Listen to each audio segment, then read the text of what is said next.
Hi, my name is Dr. Patty Ford, and I just finished teaching a 3-hour lecture on dietary fat and all of the different bells and whistles from chemical structure to recommendations of the American diet.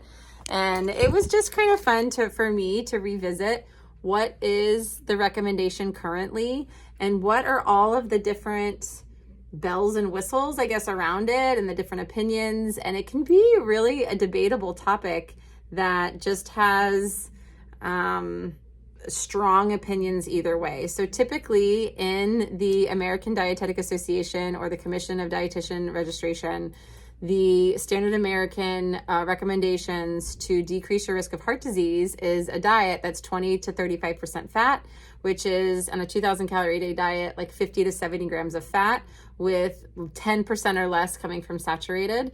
And so that's really hard to do if you're eating out or if you eat high fat foods or full fat dairy or animal-based products. And so then you go into systems where animal-based products are recommended and you lower your refined carbohydrates. And so some people are looking at what that does to your metabolism.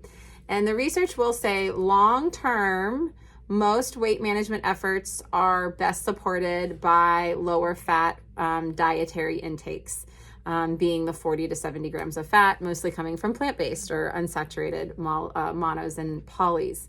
So our American diet doesn't support that very well, or Western diets. And so then the problem of seed oils, and that conversation comes in on how seed oils are potentially more oxidized or more rancid or have more omega-6s, which can lead to more inflammatory responses. And there's not as much randomized clinical control trials that supports that statement, but there's a lot of theory, there's a lot of anecdotal evidence, and there's definitely a lot of support in that evidence in terms of social media. So whether you're super strong and opinionated in either way, being mindful of the types of foods that you're eating and the amounts and what's in them is always a good awareness to have.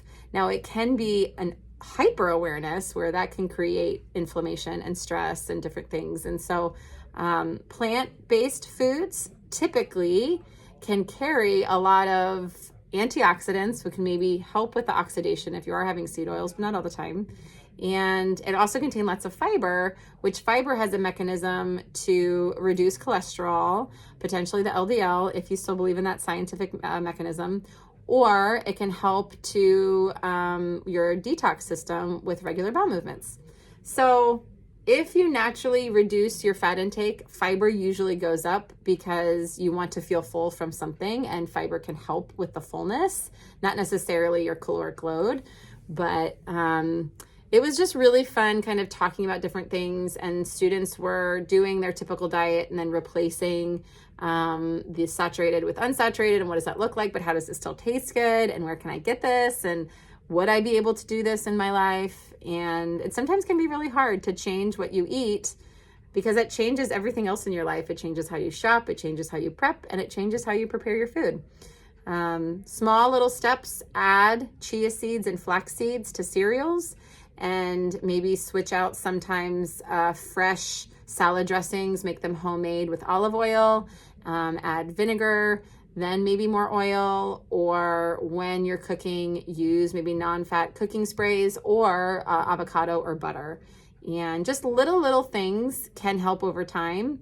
When you're snacking, choose apples versus fried corn chips. And that will also decrease your fat content and increase your fiber. And hope that helps with whatever nutrition goals that you've got going on. Okay.